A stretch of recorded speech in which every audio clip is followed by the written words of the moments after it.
What good is a fast car, a flash house and a gold-plated dunny to me? Absolutely no good at all. I've been put on this planet to protect wildlife and wilderness areas, which in essence is going to help humanity.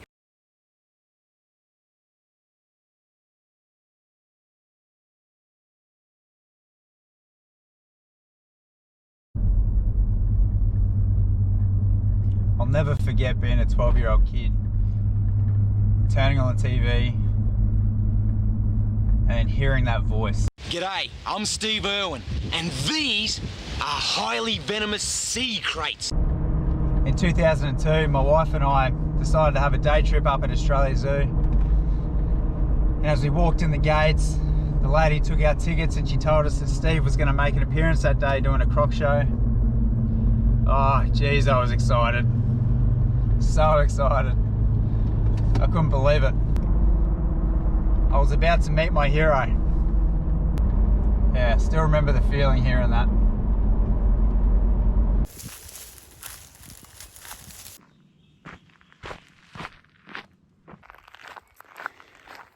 And as we walked into Australia Zoo, I saw this giant Steve Irwin doll. And I just had to have it. He'd press his belly and he'd say things like, "Crikey," and "Have a look at this little beauty." It cost me $70, and it was the best $70 I ever spent. And then later that day, sure enough, Steve comes walking down this concrete path with his entourage. And I walked towards him. Felt like I had a million things I wanted to tell him, but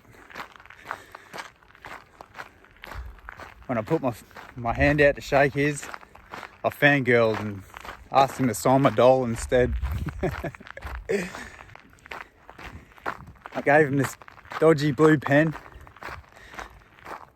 and he said, "Mate, unfortunately your pen doesn't work, but try come see me after the show and get another pen and I'll sign it then."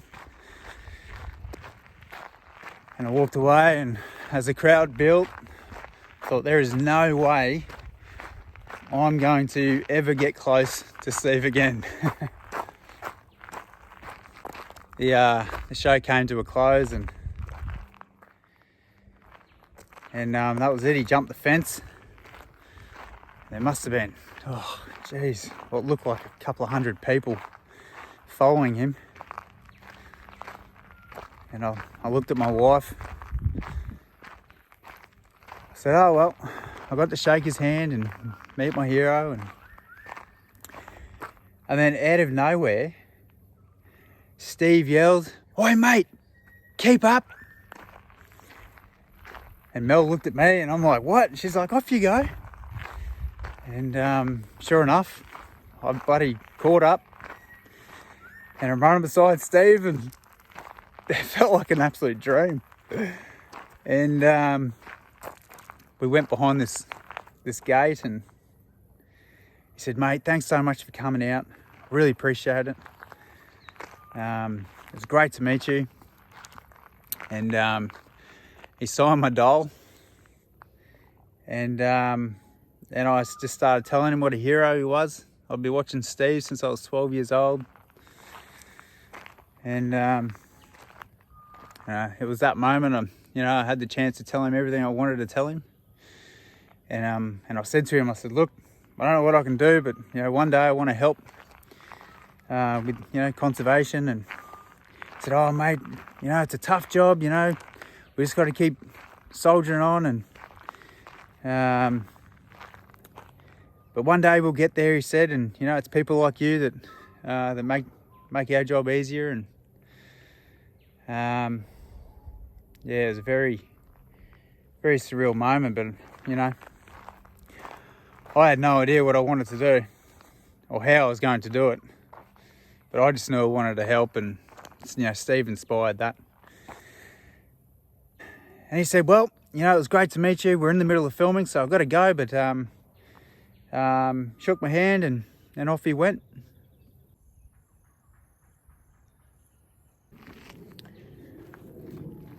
In 2006, I remember coming home from work, and I turned on the TV, and there it was, the news that Steve had passed away. And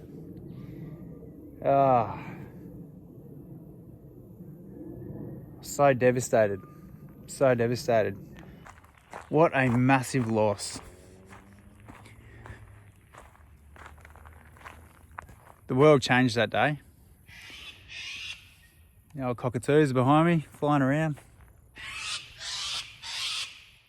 Noisy buggers.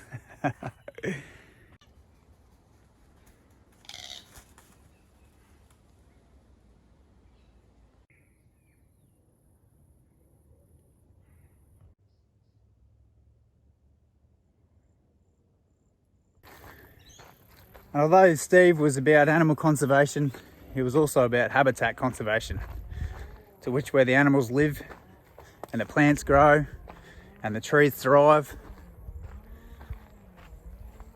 And so earlier this year, when the pandemic hit, I was sent this clip of a guy named Bo Miles, an absolute legend.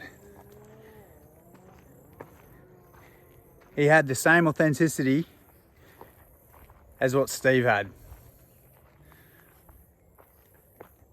And I watched this clip where he ran a mile an hour.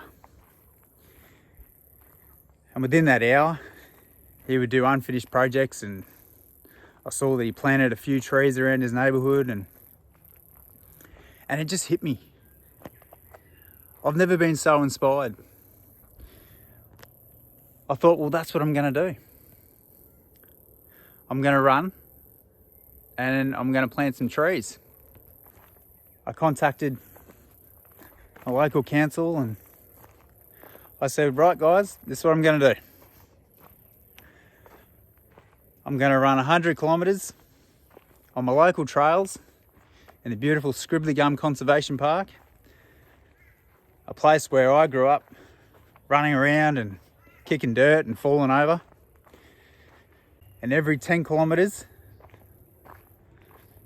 I'm going to plant 10 trees.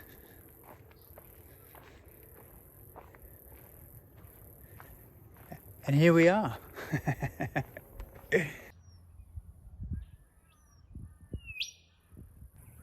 So we found a section on a 10-kilometre loop that I usually do here in Scribbly Gum. And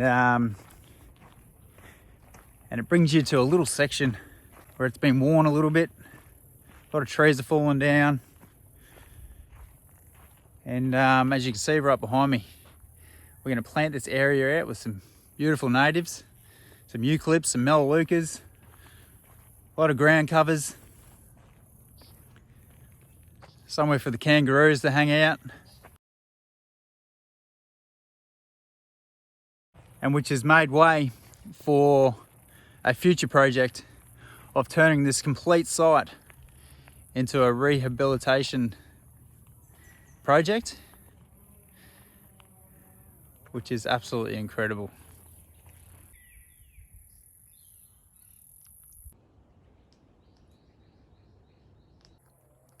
So the funny thing is, I used to play in here as a kid, run around and kick dirt and jump over things. So yeah, quite surreal to come back here and